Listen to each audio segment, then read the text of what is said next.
ቤተሰቦች እንዴት ናችሁ? ሰላም ናችሁ ወይ? ከኔ ጋር እግዚአብሔር ይመስገን። አቶ ወይ ጋሽ ደስታን በላቸው። ጋሽ ደስታ እንግዲህ ከአሜሪካን ሳይሆን ከዚችው ከሀገራችን ከኢትዮጵያ ነው የመጡት። ያው ለድራማው ተብለው ነው ብቅ ያሉት አቶ ጋሽ ደስታ ማለት ነው። አቶ ጋሽ ደስታ ምን ነው ማስመሰሉ ይችሉበታል እንዲ ምን ነው የሁለት ወር ጨቅራ ወስዳለሁ አሉሳ። አባቱ የት ሄዶ ነው ሰው የሚወስዱት? ጋሽ ደስታ የሰው ደግሞ አይናወጣ እንላችኋለን።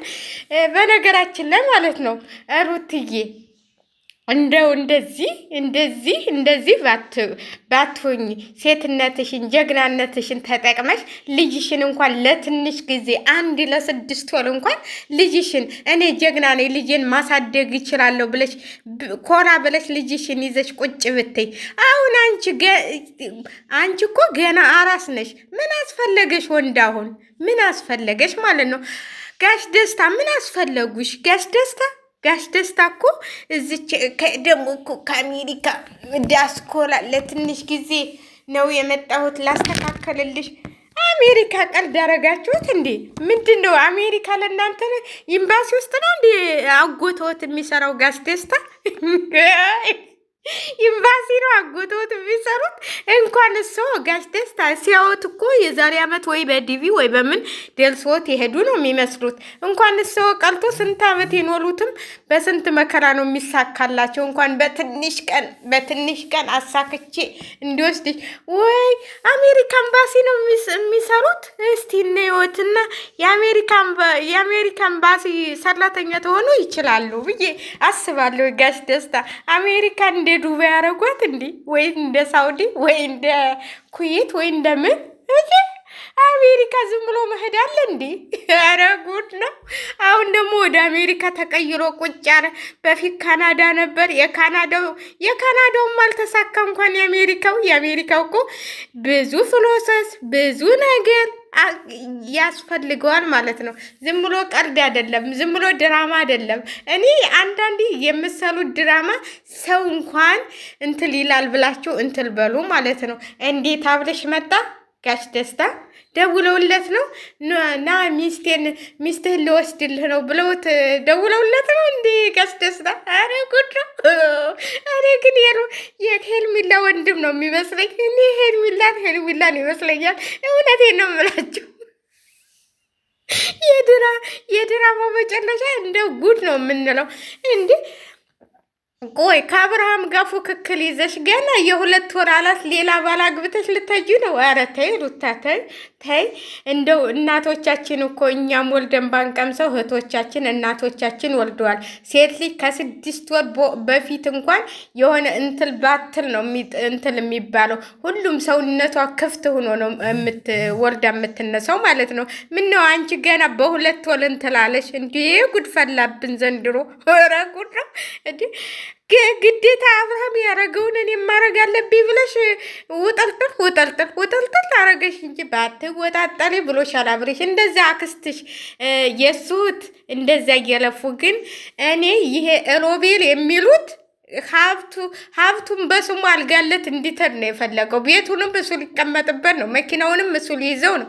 የአብረሽ የትዶ ነው አንተ ባለቤትና ባለመኪና የምትሆነው? አድጉድ እና ያው እኔ እንደሰማሁት ማለት ነው ይሄ ማስታወቂያ ስሉልኝ ተብሎ አምባሳደር አይደለም። አሁን ምን ነበር የሚያስተዋወቀው? ሱፍ እሱን አልብሰውት መነጠል ደግሞ ከመርካቶ እንደዚህ ሲያዞሩ የሚሸጡት የለም። እሱን አበባ ደግሞ ታውቃላችሁ፣ እዛ ጋር አብይ የተከላቸው አበባዎች አሉ።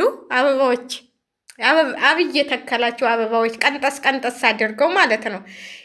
ቀንጠስ አድርገው እሷን በቀይ ወረቀት ሽፉን እናረጉና እነ ሮቤል እና እነ ፈረንጁ ከዳስኮራው መጣ ብለው ዳስኮራውን ይዘውት መጡ ከቤት። እንደው ቢሆንም እንደው ምን ቢሆን ራሱ ከቤትሽ ትናንትና ባልሽን አስወጥተሽ ዛሬ ሌላ ባል አታመጭም ነበር። ውጭ እንኳን መገናኘት ነበረባችሁ። መጀመሪያ ውጭ ተገናኝታችሁ ተመካክራችሁ ነው። ይሄ የቃቃ ጨዋታ ነው እንዴ የያዛችሁት እናንተ? እኔ ድራማ ራሱ አልመሰለኝም፣ የቃቃ ጨዋታ መሰለኝ። እና ለማንኛውም ውድ ቤተሰቦቼ እኔ እንደዚህ አይነት ባልም እንደዚህ አይነት ፍቅረኛም አይቼም አላውቅ ማለት ነው። በአንድ ቀን ሰው ቤት ለዛውም ባሏ በተከራየበት ቤት በባሏ ቤት ገና ባሏ በሶስት ቀኑ የሚመጣ ፍቅረኛ የሚመጣ ዲያስፖራ እኔ አይቼም አላውቅም ማለት ዲያስፖራ እኛ ዲያስፖራዎችን አይተናል። ብዙ ዲያስፖራዎችም ማለት ነው። እኛ ባናረገውም ቤተሰቦቻችን ዲያስፖራዎች ጋር ሂደዋል ማለት ነው። ስለዚህ ሲሄዱ ፍሎሰሳቸው እንኳን የፈጀው 1 ዓመት 2 ዓመት ነው የፈጀባቸው ማለት ነው።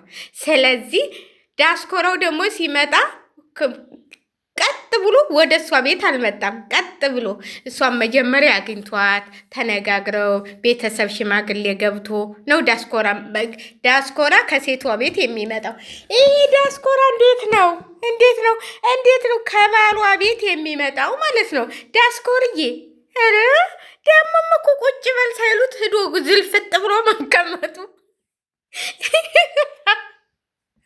እውነትም ዳስኮራ ወይ ያንተ ደስኮራ ናት። ድስኩራ እኔ እንጃ ዳራኒ ድስኩራ መሰለኝ። እኔ አላውቅም ተውኝ። እኔ ግን በጣም ነው የገረመኝ። እኔ በጣም ሩታ እንደዚህ ታረጋለች፣ ሩታ እንደዚህ የወለደ አስተሳሰብ ይኖራታል ብዬ አላስብም ነበር። እኔ ሩታ ጀግና ነች።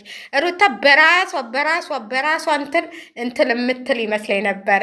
ለኬ በሰው እንትን ነው የምትመራው። እሷ እናቴ እንደ አብርሃምን በጉ እንላለን። እሷ ደግሞ ሴቷ በግ ነች እንዲህ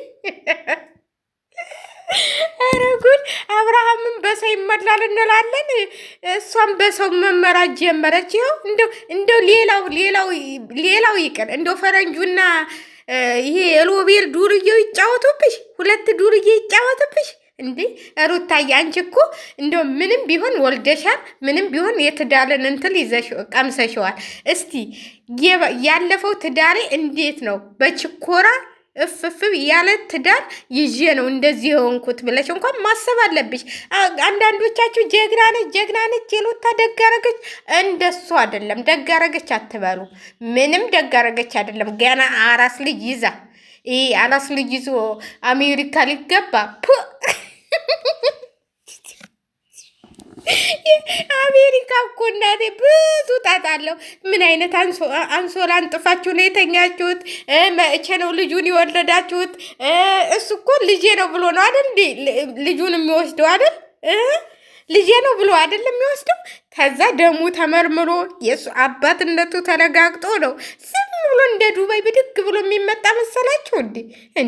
እናንተ ምን ሆናችኋል? እንደው ትንሽ እንኳን አስተሳሰብ ቢኖራችሁ ጥሩ ነው ብለን እናስባለን። እስቲ ሄዱና የእንትን አሜሪካ የሚኖሩትን በዲያስፖራ የሄዱትን እስቲ ጠይቁ ማለት ነው። ምን አይነት አንሶራ እንዴት እሱም እኮ አለ፣ ደም ምርመራ እኮ አለ። ልጄ ብሎ አይደለ እንዴ ልጁን ሞልቶ የሚወስደው? ቆይ ልጄ ብሎ እኮ ነው ይሄንን ልጄ ናት ሚስቴ ናት ብሎ ነው የሚወስዳቸው አይደል እንዴ? ይሄ እኮ ልጅ የእሱ መሆኑ መረጋገጫ ደም ያስፈልገዋል። እንዴት ነው እስቲ እንደው እናንተ ስታስቡት ማለት ነው ዝም ብሎ አሜሪካ የሚገባው እንዴ? የእናቷ ጓሏ አረጋችሁት እንዴ? ቡታጅራ አረጋችሁት እንዴ? አንዳንዴ ሳስባችሁ ቡታጅራ ያላችሁም ነው የሚመስለኝ። ቡታጅራ መሰላችሁ እንዴ አሜሪካ ብድግ ብሎ የሚከድበት? አረ ጉድ ነው ዘንድሮ።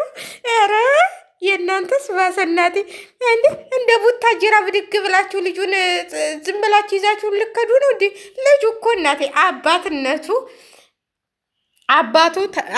ነኝ ብሎት እስተወሰደው ድረስ ማለት ነው። ፕሮሰሱ ማሟላት አለበት። ይሄ ልጅ ደግሞ የሱ አይደለም። እንዴት ነው የአባት ነኝ ብሎ መውሰድ የሚችለው? ተመርምሮ ደሙና ደሙ እኩል ተሆኑ ልጅነቱ ተረጋግጦ ነው አሜሪካ ይሄ ልጅ የሚገባው ነው። ልጁ አንትቶ እኔ አባባሉ ሮቤል ማለት ነው። ልጁ አይሄድም፣ እሷ ያው ትሄዳለች ነው። እሷ ትችላለች፣ እንትን ቢዘገይም እሷ መሄድ ትችላለች። ግን ልጇን ይዛ አሜሪካ ትሄዳለች የምትሉ ሰዎች ሚስት ሁና ይሄ ዳስኮሮ አግብቷት ሚስት ሁና ትሄዳለች የምትሉ ሰዎች ውሸት ነው፣ ውሸት። በምንም ታምር ልጁን ይዛ አሜሪካ አገባ። አባት ነኝ ብሎ ነው የሚወስደው አይደል? አባትነቱ ደግሞ ተረጋግጦ ነው ደግሞ ተመርምሮ ነው።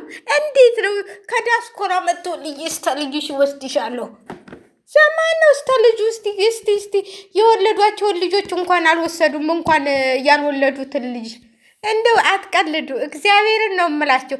እኔ እንደውም የሆነች ጎረቤታችን አለች፣ ባሏ አሜሪካን፣ ይሄ ስንት አመቷ 4 ልጆች አሏት።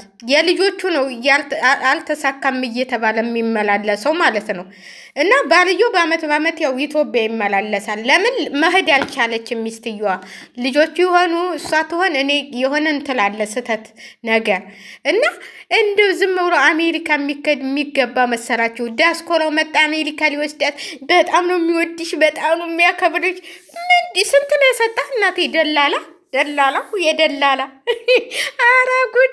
እና አብየል እና እነ ብሩክ እንትላላችሁ። ይሄው የባሱ እሳት የላሱ ደላላዎች መጡላችሁ አይደል እንዴ?